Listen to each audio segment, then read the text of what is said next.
అంటే మనం దేవుని వాక్యం చదువుకుందాం. హబక్కూకు గ్రంథం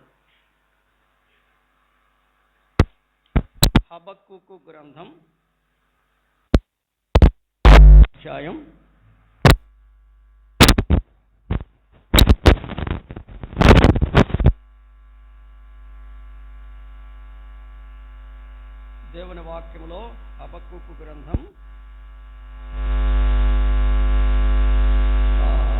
2వ అధ్యాయం 14వ వచనం చదువుదాం.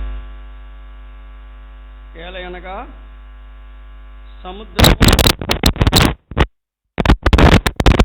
భూమి యెహోవా మహాత్మ్యమును గూర్చిన జ్ఞానముతో నిండి ఉండను. ప్రార్థన చేసుకుని వాక్యాన్ని ధ్యానం చేసుకుని. ప్రేమ కనికరం కలిగిన తండ్రి, పరిశుద్ధుడైన ప్రభువా, నీకు వందనములు, స్తోత్రములు. ఈ సమయంలో నీ సన్నిధికి మేము చేరి వచ్చాము. మీ లేఖనములు గొప్పవి, ఆత్మ ఆవేశముతో కలిగిన నీ లేఖనాలు నీ ఆత్మ ద్వారానే విరిచి పంచిపెట్టమని, నీ వాక్యాన్ని అర్థం చేసుకొని బలపరచబడ్డానికి సహాయం చేయమని మా ప్రభువు రక్షకుడైన యేసుక్రీస్తు వారి నామములో సహాయము కోరి ప్రార్థిస్తున్నాము తండ్రి, ఆమేన్. మనము హబక్కూకు గ్రంథములో కొన్ని సంగతులు మనం జ్ఞాపకం చేసుకుంటూ వచ్చాం. హబక్కూకు కొంతమందికి శ్రమ అని చెప్పాడు. ఎవరికి శ్రమ అని చెప్పాడో మనం విన్నాం. తనది కాని దానిని ఆక్రమించుకుని అభివృద్ధి పొందేవారికి శ్రమ అని చెప్పాడు. తర్వాత తాకట్టును విస్తారముగా పట్టుకునే వారికి శ్రమ అన్నాడు. తర్వాత అన్యాయంగా లాభమును సంపాదించుకునే వారికి శ్రమ అన్నాడు. నరహత్య చేసి పట్టణమును స్థాపించే వారికి శ్రమ అన్నాడు. తర్వాత దుష్టత్వంలో కోటను స్థాపించే వారికి శ్రమ అన్నాడు. తన పొరుగువానిని పాడు చేయు వారికి శ్రమ అన్నాడు. తర్వాత మోగ విగ్రహములను పూజించే వారికి శ్రమ అని చెప్పాడు. అంత మాత్రమే కాదు, నీతిమంతుడు విశ్వాస మూలముగా జీవిస్తాడు అని చెప్పి, నీతిమంతుడు కట్టడం వలె ఉంటాడని, నీతిమంతుడు బాధ నుంచి తప్పించబడతాడని, నీతిమంతుడు ఆకలి తీరా భోజనము చేస్తాడని, నీతిమంతుడు పడినా తిరిగి లెగుస్తాడని, నీతిమంతుడు సంతోషగానం చేస్తాడని, నీతిమంతుడు సురక్షితంగా ఉంటాడని, నీతిమంతుడు వెనుక తీయక ఇస్తాడని, దేవుడు నీతిమంతులను చూడక పోడు అని గత వారం మనం విన్నాం. ఈ వారము హబక్కూకు గ్రంథములో మన ప్రభువును గూర్చినటువంటి సంగతులు చాలా వివరంగా వ్రాయబడ్డాయి. హబక్కూకు 3 అధ్యాయాల పుస్తకమే కానీ దేవుని గురించిన సంగతులు 10 సంగతులు వివరించాడు. దేవుని గురించిన 10 సంగతులు వివరించాడు. దేవుడు ఏమై అన్నాడు? హబక్కూకు అంటాడు, నువ్వు ఎంతకాలం చూడకుండా ఉంటావు? ఎంతకాలం నన్ను గమనించకుండా ఉంటావు? ఎంతకాలం నన్ను కీడు చూడనిస్తావు? ఎంతకాలం నన్ను ఈ పరిస్థితిలో ఉంచుతావు అని దేవుడిని అడుగుతూ, ప్రభువు ఏమై ఉన్నాడో, మన దేవుడు, మనం ఆరాధించే దేవుడు, మనము పూజించే దేవుడు, మనం ఆధారపడుతున్న దేవుడు ఏమై ఉన్నాడో హబక్కూకు గ్రంథంలో చాలా స్పష్టంగా పరిశుద్ధాత్మ దేవుని ద్వారా, పరిశుద్ధాత్మ ప్రేరణ ద్వారా ఆయన వ్రాయించి పెట్టాడు. మన దేవుడు ఏమై ఉన్నాడో మొదటి అధ్యాయం 12వ వచనం. మొదటి అధ్యాయం 12వ వచనం. యెహోవా నా దేవా, నా పరిశుద్ధ దేవా. చాలండి, చాలు. దేవుడు ఏమై ఉన్నాడు? పరిశుద్ధుడు.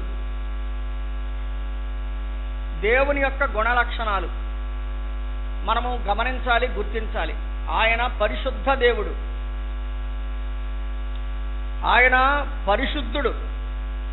13వ వచనములో నీ కనుదృష్టి దుష్టత్వము చూడలేనంత ఆయన నిష్కళంకుడు కదా, పరిశుద్ధుడు, నిష్కళంకుడు. ఇదే హెబ్రీ పత్రిక 7:26లో చెప్పబడింది, పరిశుద్ధుడు, నిర్దోషి, నిష్కల్మషుడు అని. ఆయన పరిశుద్ధుడు, నిష్కల్మషుడు. దేవుని నమ్ముకున్న మనలో కూడా పరిశుద్ధత అవసరం. మనము పరిశుద్ధులుగా జీవించాలి. నిజానికి మనం పాపులమే, కానీ ప్రభువు మనల్ని ఎందుకు ప్రేమించి రక్షించాడు అంటే మనము పరిశుద్ధులుగా జీవించాలని ఆయన ప్రేమించి మనల్ని రక్షించాడు. దేవుడు మనల్ని ఎందుకు పిలిచాడు అంటే కొరింథీయులకు రాసిన పత్రిక మొదటి అధ్యాయం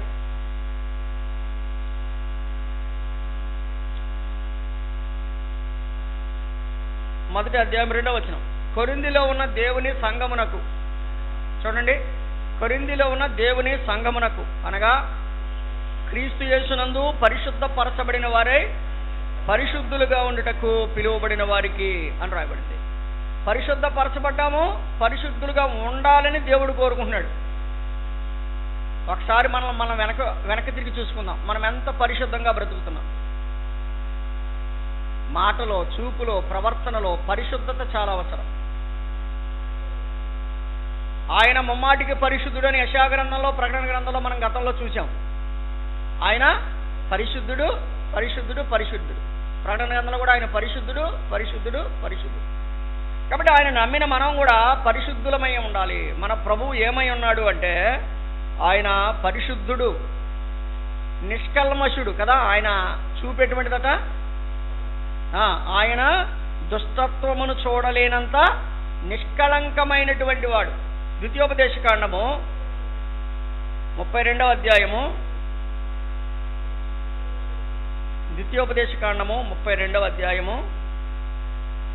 4వ వచనం, 32:4. ఆయన ఆశ్రయదుర్గముగా ఉన్నాడు, ఆయన కార్యము సంపూర్ణము, ఆయన చర్యలన్నీ న్యాయములను, ఆయన నిర్దోషి అయి నమ్ముకొనదగిన దేవుడు. ఆయన నీతిపరుడు, యథార్థవంతుడు. ఆయన నిర్దోషి అయి నమ్ముకొనదగిన దేవుడు. ఈ లోకములో నమ్మదగని వారు చాలా మంది ఉన్నారు, కానీ మన దేవుడు నిర్దోషి అయి నమ్మదగిన దేవుడు. నమ్మకమైన నా ప్రభు నిన్ను నే స్తుతింతును,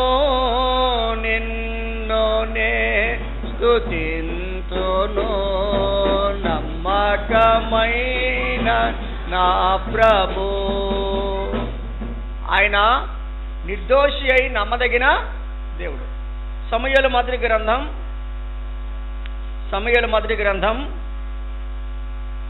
2వ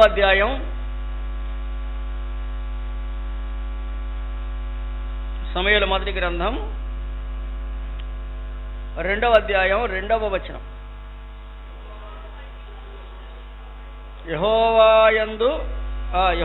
వంటి పరిశుద్ధ దేవుడు ఒకడునూ లేడు కదండి. ఏమని రాయబడింది? యెహోవా వంటి పరిశుద్ధ దేవుడు ఒకడునూ లేడు. నీవు తప్ప మరి ఏ దేవుడును లేడు. మన దేవుని వంటి ఆశ్రయదుర్గం ఏదియో. కాబట్టి ఆయన తప్ప పరిశుద్ధ దేవుడు అంటూ ఈ లోకంలో ఎవరు లేరు. ఆయన పరిశుద్ధ దేవుడు. పేతురు ఏమన్నాడు తెలుసండి? స్టెఫన్ ఏమన్నాడు తెలుసా? అపోస్తల కార్యముల గ్రంథం, పేతురే అన్నమాటది 3వ అధ్యాయం. అపోస్తల కార్యముల గ్రంథం 3వ అధ్యాయం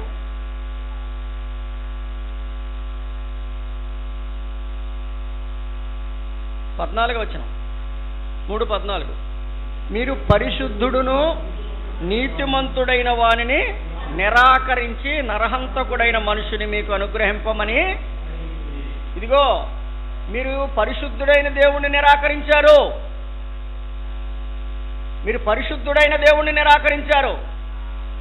సిలువ వేయండి అని చెప్పి పరిశుద్ధుడైన దేవుణ్ణి నిరాకరించారు. బందిపోటు అయిన వాణ్ణి, నరహంతకుడైన వాణ్ణి కోరుకున్నారు. నువ్వెవరిని కోరుకుంటావు? బందిపోటును కోరుకుంటావా? పరిశుద్ధుని కోరుకుంటావా? సాతానుని కోరుకుంటావా? యేసు ప్రభుని కోరుకుంటావా?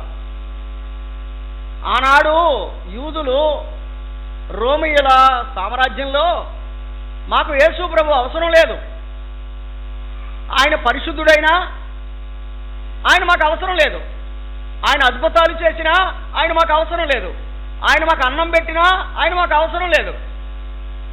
ఈ లోకం ఎలా ఉందంటే అన్నం పెట్టిన వాడికి సున్నం రాశిలా ఉంది.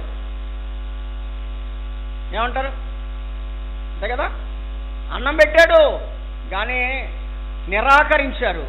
రోగాలు బాగు చేశాడు, నిరాకరించారు.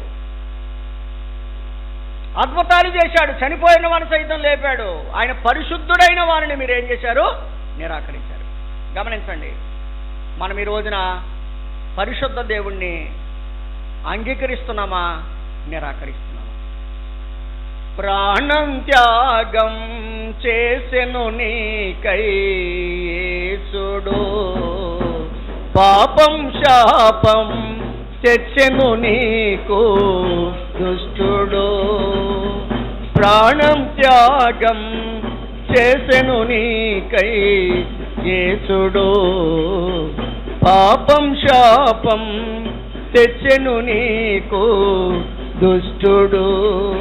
యేసుని మార్గం నిత్య జీవం, యేసుని మార్గం నిత్య జీవం, దుష్టుని మార్గం ఘోర నరకం, ఘోర నరకం. ఎవరిని కోరుకుంటావో యేసునా సాతానునా, ఏ మార్గం ఎన్నుకుంటావో, జీవమా మరణమా, జీవమా మరణమా. మీరు పరిశుద్ధుడైన వారిని నిరాకరించారు కనుక మన ప్రభు ఎవరు? పరిశుద్ధుడు.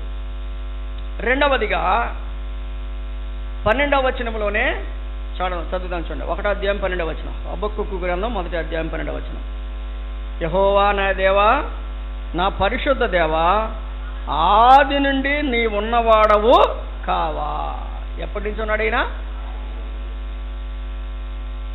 ఆది కాండం 1:1 ఏం చెప్పింది?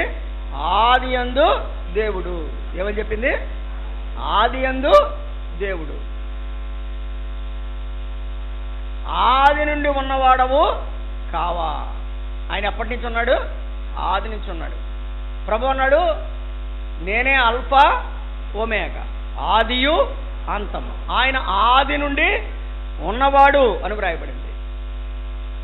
భక్తుడైన మోషే ప్రార్థన చేస్తూ 90వ కీర్తన 2వ చరణంలో ఏమన్నాడంటే, 90వ కీర్తన 2వ చరణంలో ఏమన్నాడు? ఏమన్నాడు? పర్వతములు పుట్టకమునుపు, భూమిని లోకమును పుట్టింపకమునుపు యుగ యుగములు.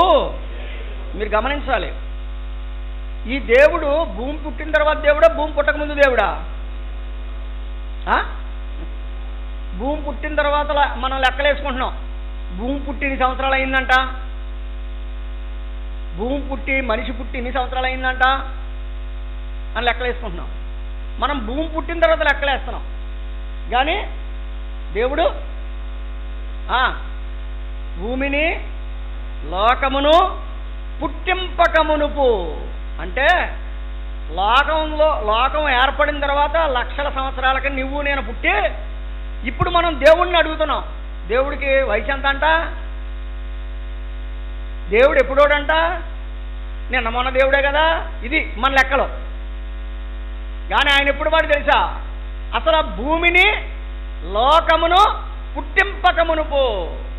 ఆయన ఆది నుండి ఉన్నవాడు. ప్రజలకు అర్థం కావట్లే.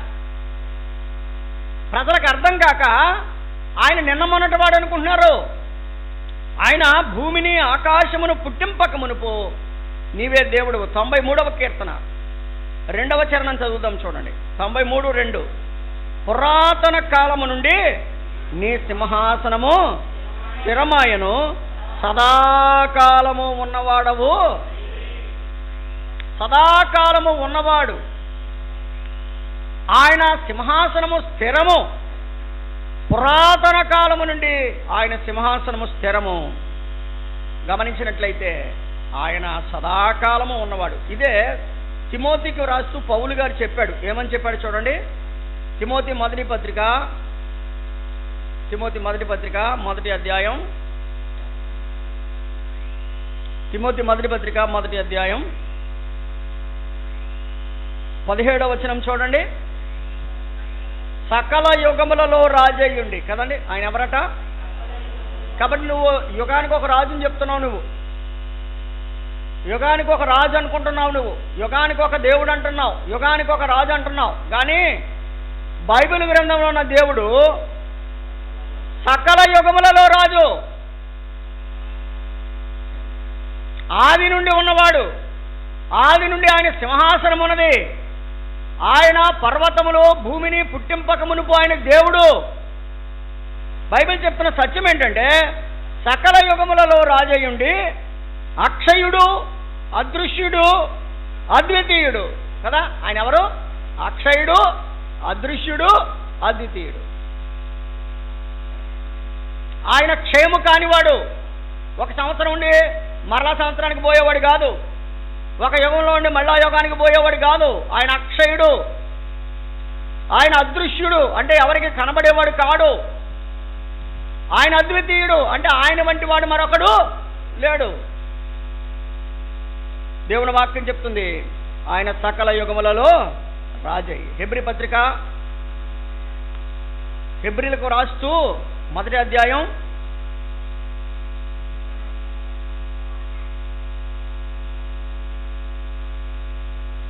2వ వచనం, మొదటి అధ్యాయం 2వ వచనం చూడండి. ఈ దినముల అంతమందు కుమారుని ద్వారా మనతో మాట్లాడెను, ఆయన కుమారుని సమస్తమునకు వారసునిగా నియమించెను. ఆయన ద్వారా యేసు ప్రభు ద్వారా ప్రపంచాలు నిర్మించబడ్డాయంట. యేసు ప్రభుకి వయసులు ఎక్కేయడానికి నువ్వెవడవు, నేనెవడిని? అసలు ప్రపంచములు ఆయన ద్వారా నియమించబడ్డాయి. ప్రపంచం నిర్మించబడిన తర్వాత యేసు ప్రభుకి సంవత్సరాలు లెక్క పెడతామా మనం?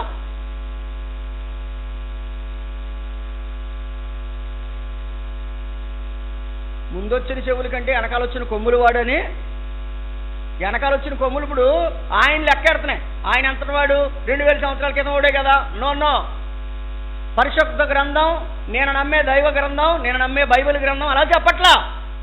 ఆయన ఎవరు అంటే ఆయన ద్వారా ప్రపంచములు నిర్మించబడాను. నువ్వు నేను నివసిస్తున్న ఈ ప్రపంచం ఆయన ద్వారా నిర్మించబడింది. ఆయన సకల యుగములలో రాజు. కాబట్టి హబక్కుకి ఏం చెప్తున్నాడంటే ఆయన పరిశుద్ధుడు అని చెప్పాడు. రెండవదిగా ఆయన ఆది నుండి ఉన్నవాడు అని చెప్పాడు. అదే 12వ వచనం. యెహోవా నా దేవా, హబక్కుకు గ్రంథం 1:12. యెహోవా నా దేవా, నా పరిశుద్ధ దేవా, ఆది నుండి ఉన్నవాడవు కావా, మేము మరణము నొందుదుము, యెహోవా నందము, మేము మరణము నొందము, యెహోవా తీర్పు తీర్చుటకు నీవు వారిని నియమించున్నావు. ఆశ్రయదుర్గమా, మన దేవుడు ఎవరటండి? ఆశ్రయదుర్గం. ఆయన మన దేవుడు ఆశ్రయదుర్గం.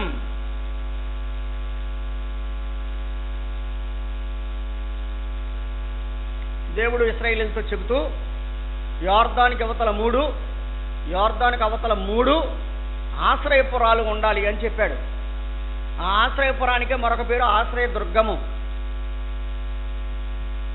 పొరపాటున పాపం చేసిన వాడు, పొరపాటున పాపములో పడినవాడు ఆ ఆశ్రయపురం లోపలికి వెళ్ళి అతడు నెమ్మది పొందవచ్చు, క్షేమంగా ఉండవచ్చు.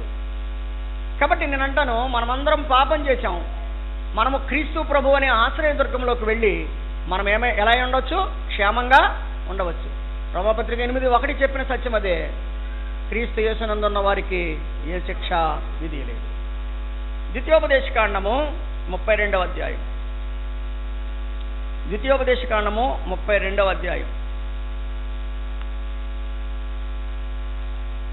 4వ వచనం చదువుదాం చూడండి. కదండి, ఆయన ఎలా ఉన్నాడు? ఆయన ఆశ్రయదుర్గముగా ఉన్నాడు. ఆయన కార్యము సంపూర్ణములు, ఆయన చర్యలన్నీ న్యాయములు, ఆయన నిర్దోషి అయి నమ్ముకొనదగిన దేవుడు, ఆయన నీతిపరుడు, ఆయన ఆశ్రయదుర్గముగా ఉన్నాడు. మన ప్రభు ఎలా ఉన్నాడు? సమూయేలు 2వ గ్రంథం 22వ అధ్యాయం. సమూయేలు 2వ గ్రంథం 22వ అధ్యాయం 47వ వచనం. యెహోవా జీవము గలవాడు, నా ఆశ్రయదుర్గమైన వాడు, స్తోత్రార్హుడు, నాకు రక్షణ దుర్గమైన దేవుడు, మహోన్నతుడగునుగాక. నా ఆశ్రయదుర్గం, నా ఆశ్రయదుర్గము అని మనం చూస్తాం. నహూము గ్రంథం 1వ అధ్యాయం, నహూము గ్రంథము 1వ అధ్యాయం, నహూము గ్రంథము 1వ అధ్యాయము 7వ వచనం. చెప్పండి. యెహోవా ఉత్తముడు, శ్రమ దినమందు ఆయన, అది నువ్వు ఎప్పుడైతే శ్రమలో ఉంటావో అప్పుడు ఆయన నీకేమై ఉంటాడు? ఆశ్రయమై ఉంటాడు. కాబట్టి ఆయన ఆశ్రయ దుర్గము. 12వ వచనంలో 3 సంగతులు చెప్పాడు. దేవుడు ఏమై ఉన్నాడు? ఆయన పరిశుద్ధుడు అని చెప్పాడు, ఆయన ఆది నుండి ఉన్నవాడు అని చెప్పాడు, ఆయన ఆశ్రయ దుర్గము అని చెప్పాడు. 2వ అధ్యాయం 14వ వచనం. హబక్కూకు గ్రంథం 2వ అధ్యాయం 14వ వచనం. ఏలయనగా సముద్రము జలములతో నిండి ఉన్నట్లు భూమి యెహోవా మహాత్మ్యమును గూర్చిన జ్ఞానముతో, ఆయన ఎవరు? మహాత్మ్యము గలవాడు. ఏం గలవాడు? మహాత్మ్యము గలవాడు. 3వ అధ్యాయం, అదే 3వ అధ్యాయం 3వ వచనం. హబక్కూకు గ్రంథం 3:3. దేవుడు తేమానులో నుండి బయలుదేరుచున్నాడు, పరిశుద్ధ దేవుడు పారానులో నుండి వేయించేస్తున్నాడు. ఆయన మహిమ ఆకాశ మండలమంతటను, భూమి ఆయన ప్రభావముతో. ఆయన ఎంత ప్రభావం గలవాడు, ఎంత మహాత్యం గలవాడు అంటే ఆకాశ మండలమంతా, భూమండలమంతా ఆయన ప్రభావం కనబడుతుంది. ఆకాశ మండలమంతా ఆయన ప్రభావం కనిపిస్తుంది, భూమండలమంతా ఆయన ప్రభావం కనిపిస్తుంది.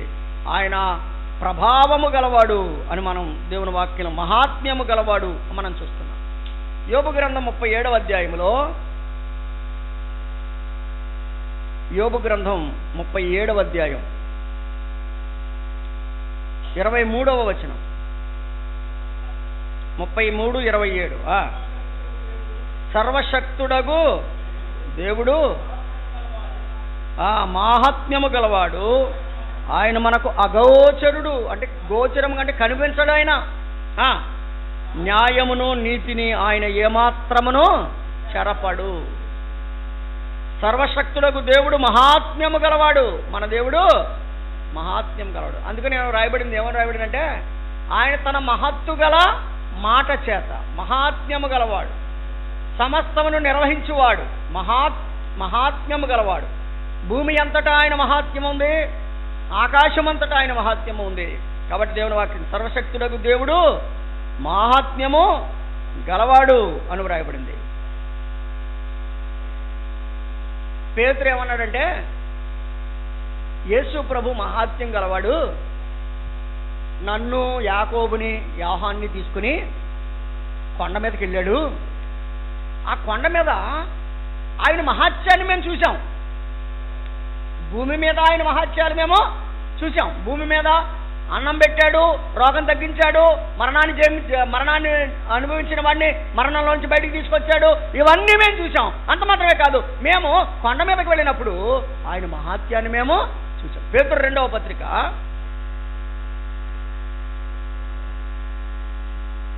1వ అధ్యాయం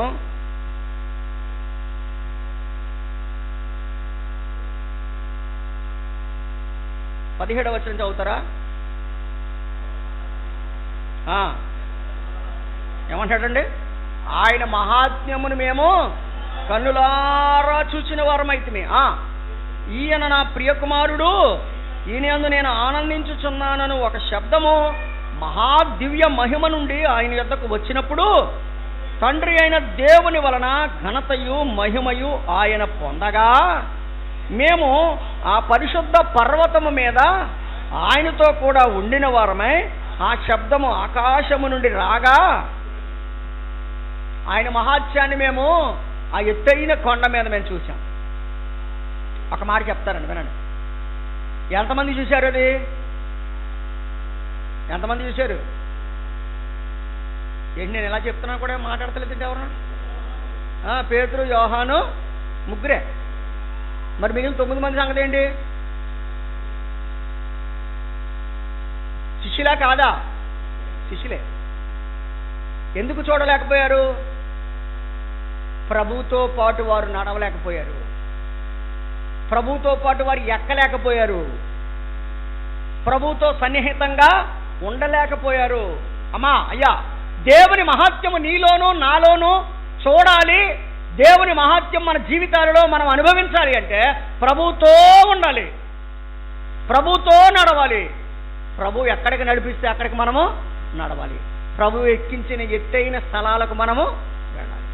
నేను అంటాను, వాళ్ళ కిందే ఉన్నారు కనుక చూడలేకపోయారు, వీళ్ళు పైకి ఎక్కారు కనుక చూడగలిగారు. నేను అంటాను, నువ్వు ఎక్కడున్నావు? కింద ఉన్నావా పైన ఉన్నావా?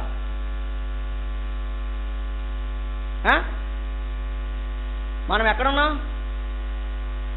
ఒక గారు అనేవాడంట, ఒరే వెకేషన్ గుణపంలాగా అలా ఉన్నావేంటరా అనేవాడంట ఆయన. వెకేషన్ గుణపంలాగా అలా ఉన్నావేంటరా అంటే అంటే అతనిలో ఒక రకమైనటువంటి ఇన్స్పిరేషన్ కలిగించాలి, వాడికి ఏదో రకంగా గుచ్చి వాడిని మరలా కదిలించాలన్న ఉద్దేశంతో మాట మాట్లాడటం తప్ప, దేవుని సేవకులు ఎవరైనా సరే ఎప్పుడైనా ఎవరైనా గద్దించినప్పుడు మీ మీద కోపం ఉండి గద్దించరు. చాలా మంది అనుకుంటారు, ఇది నా కోసమే చెప్పాడు, నీ కోసం చెప్పాల్సిన అంత కర్మ మాకేం పట్టింది. నో, నువ్వు ఇంకా కింద ఉండిపోయావు కాబట్టి నువ్వు ఆ మహిమను చూడలేకపోతున్నావు. ఎంతసేపు ప్రార్థన చేస్తున్నారు, ఎంతసేపు వాక్యం చదువుతున్నారు, లేచిన అన్నీ తడుముకోవడమే. ట్రైన్కి వెళ్ళాలనుకోండి గంట ముందు బయలుదేరుతాం, ఫ్లైట్కి వెళ్ళాలనుకోండి 3 గంటల ముందు బయలుదేరుతాం. మరి పొద్దున్న నుంచి మనం మన కార్యక్రమాలు రోజు చేసుకోవాలంటే మరి పొద్దున్నే లేచి ప్రార్థన చేసుకోవద్దా? పొద్దున్నే లేచి వాక్యం చదువుకోవద్దా? మనం ఆ ఎత్తుకు ఎక్కొద్దా? ఆయనతో మనం గడపొద్దా? ఆలోచన చేయండి. ఆయన మహాత్మ్యమును చూసిన వారై మేము చూసాం. సోదరులారా, ఒక మాట, ఆయన నేను ఎక్కలేకపోతున్నాను తండ్రి, నేను ఎక్కలేనంత ఎత్తైన కొండ మీదకి నన్ను ఎక్కించు. అడగండి, అడిగి తప్పేం లేదు. నాయన నన్ను ఎక్కించు నాయన, నేను ఎక్కలేకపోతున్నాను నాయన, నేను ఎక్కలేనంత ఎత్తైన కొండ మీదకి నన్ను ఎక్కించుతాను. కాబట్టి ఆయన మహాత్మ్యమును చూచినటువంటి పేతురు, యోహాను, యాకోబుని మనం గమనిస్తున్నాం. మరి మిగిలిన వారు చూడలేకపోయారు అంటే వారు ఇంకా కిందనే ఉన్నారు, ఆ కొండ కిందే ఉండిపోయారు. నేనంటాను, నేను ఎక్కాలి పైకి, నేను పైకి ఎక్కాలి. పైకి ఎక్కడం అంటే ఆసామాషి విషయం కాదు. కాళ్ళు కొట్టుకుపోతాయి, కాళ్ళు చేతులు కొట్టుకుపోతాయి, చేతులు కొట్టుకుపోతాయి. ఎక్కాలి. నేను ఎక్కలేనంటే కుదరదు. ప్రభువు మన చేయబట్టుకుని ఆయన నడిపిస్తాడు. దేవుని మీద మనం ఆధారపడాలి. కాబట్టి ఆయన మహాత్మ్యము గలవాడు అనే సంగతి మనం గమనిస్తున్నాం. రైట్. 3వ అధ్యాయం 2వ వచనం, హబక్కూకు గ్రంథం 3వ అధ్యాయం 2వ వచనం. హబక్కూకు 3:2. యెహోవా నిన్ను గూర్చిన వార్త విని నేను భయపడుచున్నాను. యెహోవా సంవత్సరములు జరుగుచుండగా మన ప్రభు ఎవరటండి? కార్యములను నూతన పరిచేవాడట. అంటారా? ఏం చేసేవాడు? కార్యములను నూతన పరిచేవాడు. మనందరికీ తెలిసిన ఒక అండవాక్యం ఉంది, కాగా ఎవడైనను క్రీస్తునందున్న ఎడల వాడు నూతన సృష్టి. అంటే మనము పాత సృష్టి, పాత జీవితాన్ని తీసివేసి క్రొత్త అనుభవాన్ని దేవుడు మనకి ఇస్తాడు. 2 కొరింథీ 5:17 మాట మనందరికీ కండవాక్యం. 2 కొరింథీ 5:17 ఉంది. కాగా ఎవడైనా క్రీస్తునందున్న వాడల నూతన సృష్టి, పాతది గతించెను, ఇదిగో కొత్తవాడు. కాబట్టి దేవుని వాక్యం చెప్పేది ఏంటంటే ఆయన మనల్ని నూతన సృష్టిగా చేస్తున్నాడు. 104వ కీర్తన, 104వ కీర్తన, కీర్తన 104, 30వ చరణం. నీవు నీ ఊపిరి విడవగా అవి సృజించబడును, అట్లు నీవు భూతలమును, భూతలాన్ని ఏం చేస్తున్నాడంట ఆయన? ఇప్పుడు ఒక్క మాట అడుగుతాను, చెప్పండి. వర్షాలు లేకముందు ఎలా ఉంది భూమి? వర్షం వచ్చిన తర్వాత ఎలా ఉంది? వర్షం రాకముందు చెట్లు అన్నీ ఎలా ఉన్నాయి? ఒక్క వర్షం కురిచేటప్పటికి ఏమైంది? పచ్చగా. ఇది ఎవరు చేశారు? ఈ నూతనత్వాన్ని ఎవరిచ్చారు? ఎండిపోయినటువంటి స్థితి నుంచి పచ్చదనాన్ని, ఆ నూతనత్వాన్ని, భూతలాన్నంతటిని ఆయన నూతన పరుస్తున్నాడంట. అమ్మ వినాలి, నీ వల్ల నా వల్ల కాదు. వర్షం కురిపించడం నీ వల్ల నా వల్ల కాదు. భూతలాన్ని నూతనపరచడం నీ వల్ల నా వల్ల కాదు. 65వ కీర్తన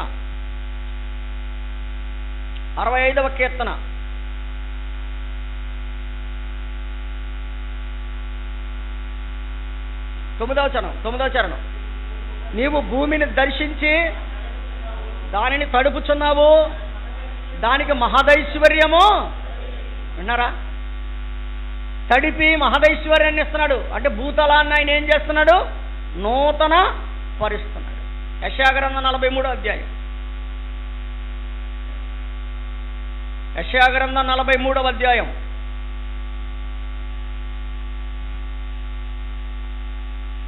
19వ వచనం. ఇదిగో నేను ఒక నూతన క్రియ చేస్తున్నాను, ఇప్పుడే అది మొలసును, మీరు దానిని ఆలోచించరా? నేను అరణ్యములో త్రోవ కలగ చేస్తున్నాను, ఎడారిలో నదులు. నేను ఒక నూతన క్రియ చేస్తున్నాను. అరణ్యములో త్రోవలు, ఎడారులలో త్రోవలు, దారులు నేను కలిగిస్తాను. నేను నూతనమైన క్రియ చేస్తాను. భూమండలాన్ని నూతన పరుస్తాను. దారి లేని చోట దారులు ఇస్తాను. అయ్యో నాకు ఏ దారి కనిపించట్లేదే, ఎటు తోచట్లేదు అనుకున్నప్పుడు ఆయన అంటాడు, నేను దారి చూపించేవాడు. ఆయన మనకు దారినిచ్చే దేవుడు. విలాపవాక్యముల గ్రంథం 3వ అధ్యాయం. ఇది అందరికీ తెలిసిన మాట, ఇది కూడా కంఠత వాక్యమే. విలాపవాక్యముల గ్రంథం 3వ అధ్యాయం 23వ వచనం. అనుదినము నూతనముగా. రోజు ఆయన మన మీద ఏం పెంచుకుంటున్నాడంట? వాత్సల్యం పెంచుకుంటున్నాడు. నూతనమైన వాత్సల్యాన్ని మన మీద ఆయన పెంచుకుంటున్నాడు. ఆయన భూతలాన్ని నూతన పరుస్తున్నాడు. ఆయన నూతనమైన క్రియ చేస్తున్నాడు.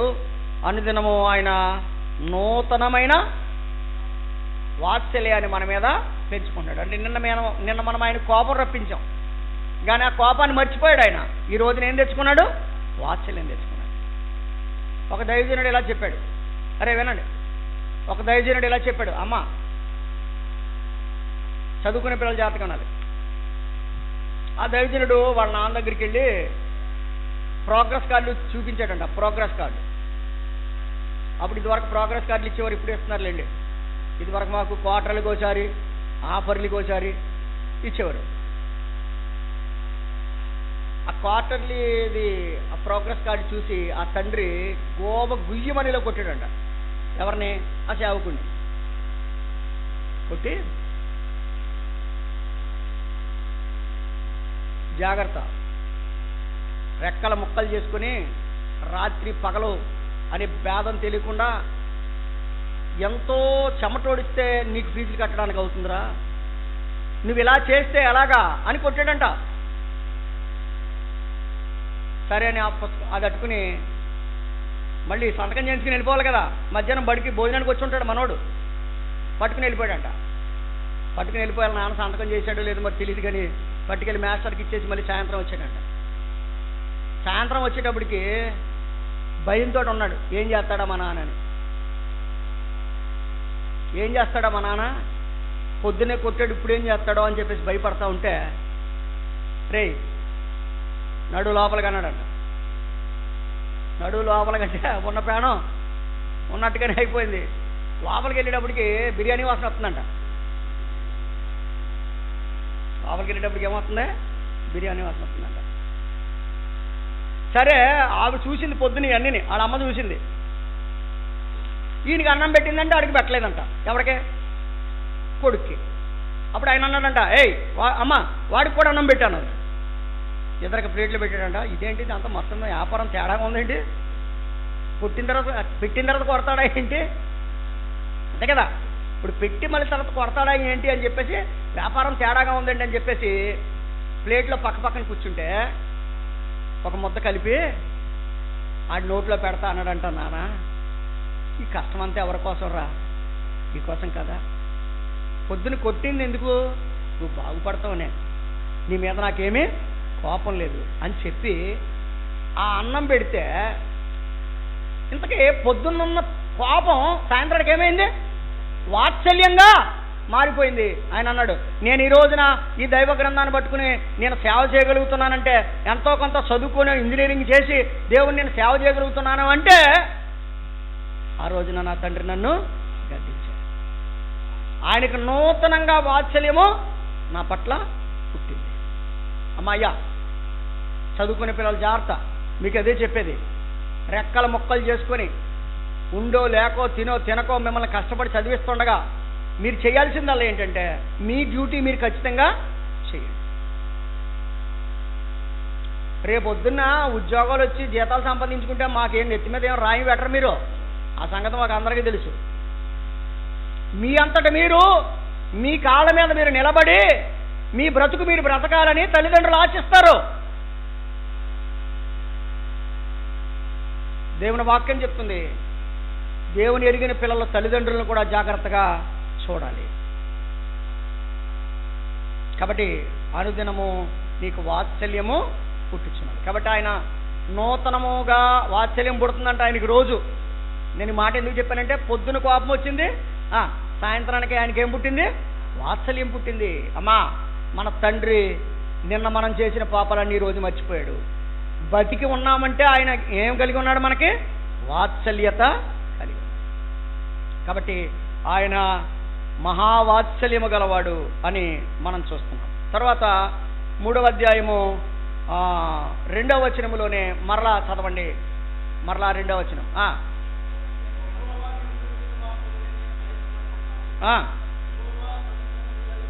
సంవత్సరములు జరుగుచుండగా నూతన పరచుము. సంవత్సరములు జరుగుచుండగా అది ఆ మాట కోసమే చెప్పాను నేను. కోపించుచునే వాత్సల్యం అంటే ఓ పక్కన కోపం ఉంది, ఓ పక్కనే ఉంది వాత్సల్యం ఉంది. అమ్మ అయ్యా వినాలి, మన తండ్రి, మన పరలోకపు తండ్రి వాత్సల్యము గలవాడు, కోపము కూడా ఉంది ఆయనకి. ఒక వచనం అర్థం అవ్వడానికి ఒక వచనం చదవండి. 54వ అధ్యాయం యెషయా గ్రంథం 54. యెషయా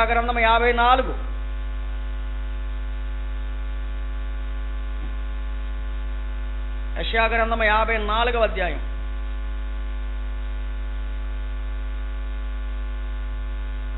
8వ వచనం.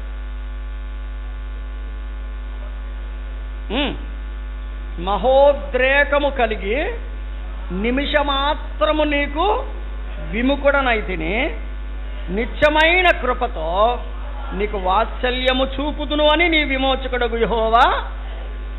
నాకు మహోద్రేకం వచ్చింది, చాలా కోపం వచ్చింది. యెహోవాను స్తుతించుడి, ఆయన దయాళుడు, ఆయన కృప నిరంతరముండును, ఆయన కృప నిరంతరముండును, ఆయన కృప నిరంతరముండును.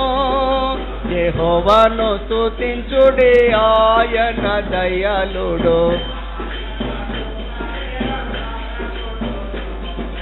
నేల మీద భూమిని పరచిన వాణి స్తుతించుడి, నేల మీద భూమిని పరచిన వాణి స్తుతించుడి, ఆయన కృప నిరంతరముండును, ఆయన కృప నిరంతరముండును. యెహోవాను స్తుతించుడి, ఆయన దయాళుడు, ఆయన కృప నిరంతరముండును. కోపించుచునే వాత్సల్యం, కోపము ఉంది, వాత్సల్యం ఉంది. ఇక్కడ అన్నాడు, నిమిషమాత్రము నేను నిన్ను విసర్జించి తిని. 7వ వచనం చదువుతారా? 7వ వచనం. నిమిషమాత్రము నిన్ను విసర్జించి తిని, గొప్ప వాత్సల్యముతో నిన్ను నిమిషమాత్రము. ఇర్మియా గ్రంథం 29వ అధ్యాయం. ఇర్మియా గ్రంథం 29వ అధ్యాయం. ఇక్కడ ఇశ్రాయేలీయులతో దేవుడు చేస్తున్న వాగ్దానం చూడండి. 29:10. యెహోవా ఈ ఆజ్ఞ ఇచ్చుచున్నాడు,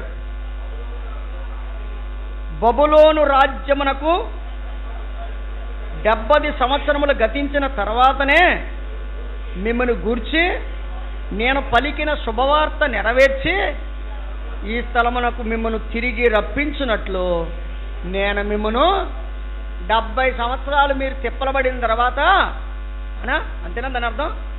మీరు 70 సంవత్సరాలు తిప్పలబడిన తర్వాత మీరు నా మాట వినలేదు కాబట్టి నేను మిమ్మల్ని తిప్పలు పెడతాను 70 సంవత్సరాలు. ఆ తర్వాత మరలా మిమ్మల్ని నేను ఏం చేస్తాను? దర్శిస్తాను. దానియేలు కాలములో ఆ 70 సంవత్సరాల గురించి మనం విన్నాం, దానియేలు. కాబట్టి ఆయన మనల్ని కోపపడతాడు. మనం రెక్టిఫై చేయడానికి, మనల్ని సరిచేయడానికి ఆయన మనల్ని ఏం చేస్తాడు చెప్పండి? చెప్పరేటి? కోపపడతాడు, దర్శిస్తాడు. ఎందుకు కోపపడతాడు? మనం బాగవుతామని. మరలా తిరిగి మనల్ని దర్శించి మనల్ని ఆశీర్వదిస్తాడు. కాబట్టి హబక్కూకు గ్రంథంలో ఆయన కోపము గలవాడు, వాత్సల్యం గల. 3వ అధ్యాయం 3వ వచనం చదవండి. నా దేవుడు తేమానులో నుండి బయలుదేరుచున్నాడు. చదవండి చదవండి.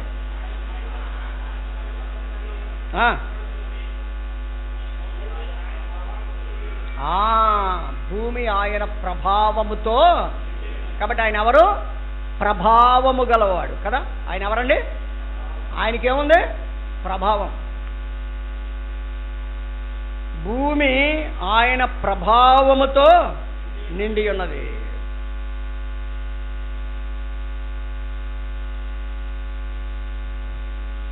భూమి ఆయన ప్రభావముతో నిండి ఉన్నది. ఈ రోజున ఆయన ప్రభావం. మీకు కొన్ని సంగతులు చెప్తాను ఇక్కడ, జాగ్రత్తగా వినాలి. కీర్తనాకారుడు ఏమన్నాడంటే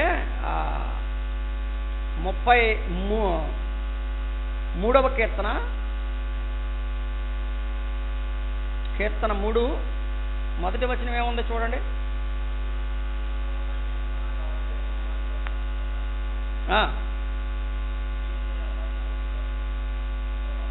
ఒక మాట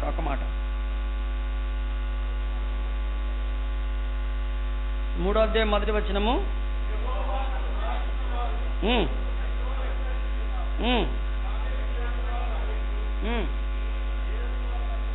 ఒక్క మాట నేను మర్చిపోయాను ఒక్కసారి, క్షమించాలి. 8వ అధ్యాయం 8వ కీర్తన మొదటి వచనం. 8వ కీర్తన మొదటి. యెహోవా మా ప్రభువా, ఆకాశములో నీ మహిమను కనపరచువాడా, భూమి యందంతటా నీ నామము. రైట్. మొట్టమొదటి మాట గుర్తుపెట్టుకోండి, ఆయన నామము ప్రభావము గలది. ఆయన నామమే. ఈ నామమందే రక్షణ దొరుకును, ఏ నామమందు లేదు సుమా. ఈ నామ రక్షణ దొరుకును, ఏ నామమందు లేదు సుమా కదా. ఈ అన్ని నామముల కంటే పైనామం, ఈ నామమే ప్రభావం గలది. 29వ కీర్తన వచనాలు చూపించి మీరు చదువుకోండి, తర్వాత ధ్యానం చేసుకోండి. 29వ కీర్తన 4వ చరణం. యెహోవా స్వరము బలమైనది. యెహోవా స్వరము 1 ఆయన నామము ప్రభావము గలది, 2 ఆయన స్వరము ప్రభావం గలది. విన్నారా? ఏ సన్న స్వరమన్నా నీవెప్పుడైనా విన్నావా? ఏ సన్న స్వరమన్నా కదా. ఆయన స్వరము ప్రభావం గలది, ఆయన నామములో ప్రభావం ఉంది, ఆయన స్వరములో ప్రభావం. 111వ కీర్తన 111వ కీర్తన 111వ కీర్తన 3వ చరణం. ఆయన కార్యము చెప్పండి, 3 ముక్కలు చెప్పండి. ఆయన నామము ప్రభావము గలది, ఆయన స్వభావము ప్రభావం గలది, ఆయన కార్యము ప్రభావం గలది. అమ్మా, ఆయన నామము, ఆయన స్వరము, ఆయన కార్యము. ఒకసారి యేసు ప్రభు మీద జనాలు గొప్ప తెప్పలుగా పడిపోతున్నారట. 12 ఏళ్ల నుంచి రక్తస్రావం కలిగిన స్త్రీ కూడా యేసు ప్రభు దగ్గరికి వచ్చి ఆయన వస్త్రపు జంగు ముట్టుకుంటే సరిపోద్ది అని అనుకుందట. జనాల్లో నుంచి సందు చేసుకొని వెళ్ళి మెల్లగా దూరి వెళ్ళి యేసు ప్రభు యొక్క వస్త్రపు జంగుని ముట్టుకుందంట. ముట్టుకుంటే ప్రభు ఏమన్నాడు? మార్కు సువార్త 5వ అధ్యాయం, మార్కు సువార్త 5వ అధ్యాయం 30వ వచనం. మార్కు సువార్త 5:30. వెంటనే యేసు తనలో నుండి ప్రభావము బయలు వెళ్ళనని తనతో తాను గ్రహించి. ఏమంటే ఏం బయలు వెళ్ళింది? ఆ ప్రభావము 12 సంవత్సరాల నుంచి బాధపడుతున్న వ్యక్తికి ఏమిచ్చింది? నెమ్మదినిచ్చింది, స్వస్థతనిచ్చింది, రక్తధార కట్టింది. ఎంతో మంది హాస్పిటల్కి వెళ్ళి నాన్న తిప్పలబడింది ఆమె. ప్రభావము ఆయనలో నుండి వెళ్ళింది. అమ్మాయ్యా, ఆయన నామము ప్రభావము గలది, ఆయన స్వరము ప్రభావము గలది, ఆయన కార్యము ప్రభావం గలది. నేనంటాను, ఆయన ప్రభావమైన కార్యాలు మన పట్ల చేసేవాడు. ఇంకో మాట చెప్పక తప్పదు, ఆయన రాకడ కూడా ప్రభావం గలది. అర్థమవుతుందా? ఆయన రాకడ ప్రభావం గలది. లూకాసు వార్త 21వ అధ్యాయం, లూకాసు వార్త 21వ అధ్యాయం 27వ వచనం. అప్పుడు మనుష్య కుమారుడు ప్రభావముతోనూ మహామహిమతోనూ మేఘారూఢుడై వచ్చుట యేసు ప్రభు రాకడ ప్రభావం గలది. తెస్సలోనికీయులకు రాసిన పత్రికలో కూడా అదే మాట చెప్పాడు. 2వ పత్రిక, తెస్సలోనికీయులకు రాసిన 2వ పత్రిక 1వ అధ్యాయం 6వ వచనం. తెస్సలోనికీయులకు రాసిన 1వ పత్రిక 2వ పత్రిక 1వ అధ్యాయం 6వ వచనం. యేసు ప్రభువైన యేసు తాను తన ప్రభావమును కనబరచు దూతలతో కూడా పరలోకము నుండి అగ్ని జ్వాలలలో, వినాలి వినాలి, ఆయన నామము ప్రభావం గలది, ఆయన స్వరము ప్రభావం గలది, ఆయన కార్యము ప్రభావం గలది, ఆయన రాకడ, అమ్మా ఆయన రాకడ త్వరగా వస్తుంది. వస్తానన్న యేసు రాజు రాకమానునా,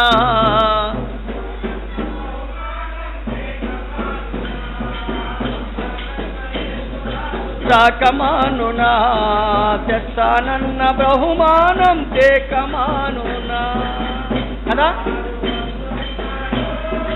జనులారా రాజ్యం తెస్తున్నాడో, త్వరపడి వేగమెరారే ప్రియులారా, ప్రభుని చేరగరండి.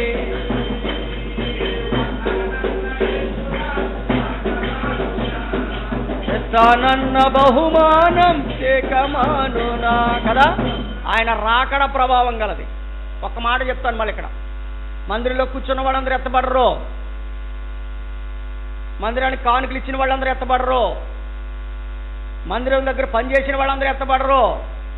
యేసు ప్రభుని ఎవరైతే తమ హృదయంలో చేర్చుకుంటారో వారు మాత్రమే. దయచేసి నా చేతులు ఎత్తి మిమ్మల్ని అందరినీ కోరుకునేది ఏంటంటే, యేసు ప్రభువా నేను పాపిని నొప్పుకుని యేసు ప్రభుని హృదయంలో చేర్చుకోండి. దేవుడు మిమ్మల్ని దీవిస్తాడు. ఆయన వచ్చినప్పుడు మిమ్మల్ని ఎత్తబడే గుంపులో ఉండేలాగునా చేస్తాడు. 3వ అధ్యాయం హబక్కూకు గ్రంథం 15వ వచనం. నీవు సముద్రమును తొక్కుచు, ఏమండి, నువ్వు సముద్రమును తొక్కుచు, విన్నారా? యేసు ప్రభు వారు ఎక్కడ నడుస్తాడంట? ఆయన దేవుడు, మన తండ్రి అయిన దేవుడు ఎక్కడ నడుస్తున్నాడు? సముద్రాన్ని తొక్కుతున్నాడంట, సంచరిస్తున్నాడంట. సముద్రం మీద ఏం చేస్తున్నట్టు ఆయన నడుస్తున్నాడు. మీకు అందరికీ తెలుసు కదా, యేసుప్రభు వారు ఎక్కడ నడిచాడా? యోబు గ్రంథం 9వ అధ్యాయం. యోబు గ్రంథం 9వ అధ్యాయం 8వ వచనం. యోబు గ్రంథం 9వ అధ్యాయం 8వ వచనం. ఆయన ఒక్కడే ఆకాశ మండలమును విశాలపరచువాడు, సముద్ర తరంగముల మీద ఆయన. అమ్మా, ఎక్కడ నడుస్తున్నాడు? నువ్వు నేను నడవగలమా? ఆయన దేవుడు. హబక్కుకు చెబుతున్నాడు, అయ్యా నువ్వు సముద్రమును తొక్కుచూ సంచరిస్తున్నావు. యోబు అంటున్నాడు, యోబు తన జీవితంలో యోబు గ్రంథంలో చెప్పే మాట ఏంటంటే, ఆయన ఒక్కడే ఆకాశ మండలమును విశాలపరచువాడు. యోబు ఆన్సర్ చెప్తున్నాడు. ఈ 9వ అధ్యాయంలో యోబు జవాబిస్తూ చెప్తున్నాడు, ఆయన సముద్రము తరంగముల మీద ఆయన నడుచుచున్నాడు అన్నాడు. మనందరికీ తెలిసిన సత్యమే. మత్తయి సువార్త 14వ అధ్యాయంలో దేవుడు గనక యేసుక్రీస్తు ప్రభువారు ఆయన ఏం చేశాడు?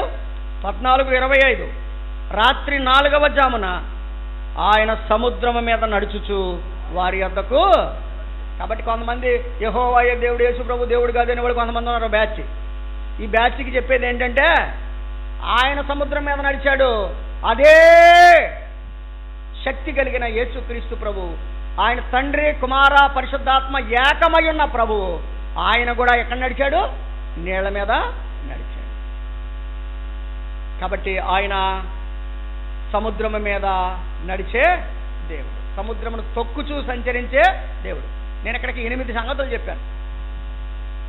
ఒకటి, ఆయన పరిశుద్ధ దేవుడు, ఆయన ఆది నుండి ఉన్నవాడు, ఆయన ఆశ్రయదుర్గమైన వాడు, ఆయన మహాత్మ్యము గలవాడు, ఆయన నూతన కార్యములు చేసేవాడు, ఆయన కోపించుచునే వాత్సల్యమును కలిగినవాడు, ఆయన ప్రభావము గలవాడు, ఆయన సముద్రమును తొక్కుచూ సంచరించేవాడు. 3వ అధ్యాయం 18వ వచనం. ఇది మీకు ఇంకా అక్కర్లా, మీరు అర్థమైపోతుంది. 3:18 ఏముంది?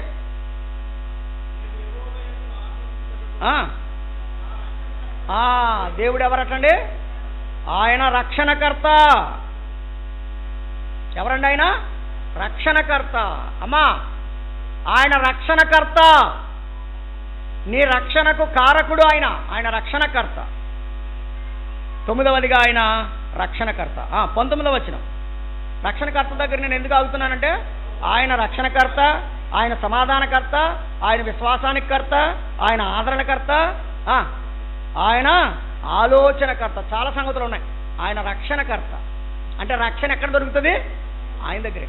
ఒక వచనం చదవండి, కీర్తన 40. అన్నిటికీ చెప్పి దీనికి ఒక వచనం చెప్పబోతే బాగుపడతారు. 41 కీర్తన 17వ చరణం.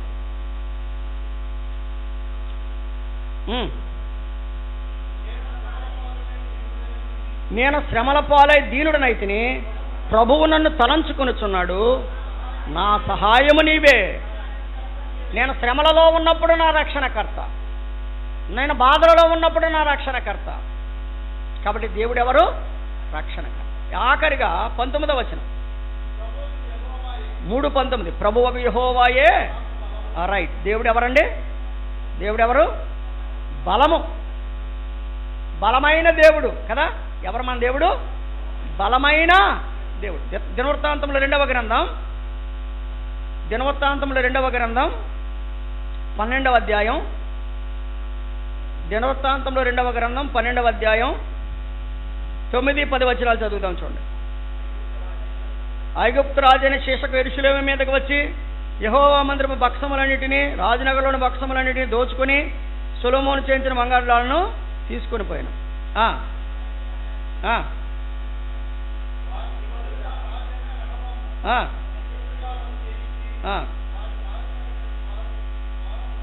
ఒక్క మాట రండి, అది నేను అది మర్చినా కూడా. కొరింథీ పత్రిక రండి.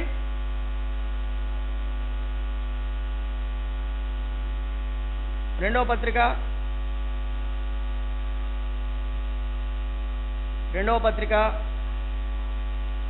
12వ అధ్యాయం 9వ వచనం. అందుకు నా కృప నీకు చాలును, బలహీనత యందు నా శక్తి పరిపూర్ణమగుచున్నదని ఆయన నాతో చెప్పిన. కాగా క్రీస్తు శక్తి నా మీద నిలిచిండు నిమిత్తము విశేషముగా నా బలహీనత యందే బహుగా అతిశయపడుదును. 10వ వచనం, నేనెప్పుడు బలహీనుడనో అప్పుడే బలవంతుడను గనుక క్రీస్తు నిమిత్తము నాకు కలిగిన బలహీనతలలోనూ, నిందలలోనూ, ఇబ్బందులలోనూ, హింసలలోనూ, ఉపద్రవంలోనూ నేను సంతోషించుతున్నాను. కాబట్టి ఆయన మనకు బలము. ఫిలిప్పీ పత్రిక 4:13 కూడా చెప్పాడు, ఆయన మనకు బలము. కాబట్టి హబక్కూకు గ్రంథములో మన దేవుణ్ణి హబక్కూకు ఏమని చెప్పాడంటే, ఆయన పరిశుద్ధ దేవుడు అని చెప్పాడు, ఆయన ఆది నుండి ఉన్న దేవుడు అని చెప్పాడు, ఆయన ఆశ్రయదుర్గమైన దేవుడు అని చెప్పాడు, ఆయన మహత్యము గల దేవుడు అని చెప్పాడు, ఆయన కార్యములను నూతనపరిచే దేవుడు అని చెప్పాడు, ఆయన కోపము గలవాడు వాత్సల్యము గల దేవుడు అని చెప్పాడు, ఆయన ప్రభావము గల దేవుడు అని చెప్పాడు, ఆయన సముద్రముపై సంచరించే దేవుడు అని చెప్పాడు, ఆయన రక్షణకర్త అయిన దేవుడు, ఆయన బలమైన దేవుడు. కాబట్టి మన బలమైన దేవునికి మనము నిత్యము స్తోత్రం చేస్తూ దేవుని మీద ఆధారపడతాం. దేవుడి మాటలు మన కొరకు దీవించి ఆశీర్వదించునుగాక. ప్రేమగల తండ్రి వందనాలు. అందరిలో అన్ని విధాలుగా నీ వాక్యాన్ని ఫలింప చేయమని, కృపనిచ్చి నడిపించమని మా ప్రభువును మా రక్షకుడిని యేసుక్రీస్తు వారి నామములో ప్రార్థించి వేడుచున్నాము తండ్రి. అందరికీ వందనాలు.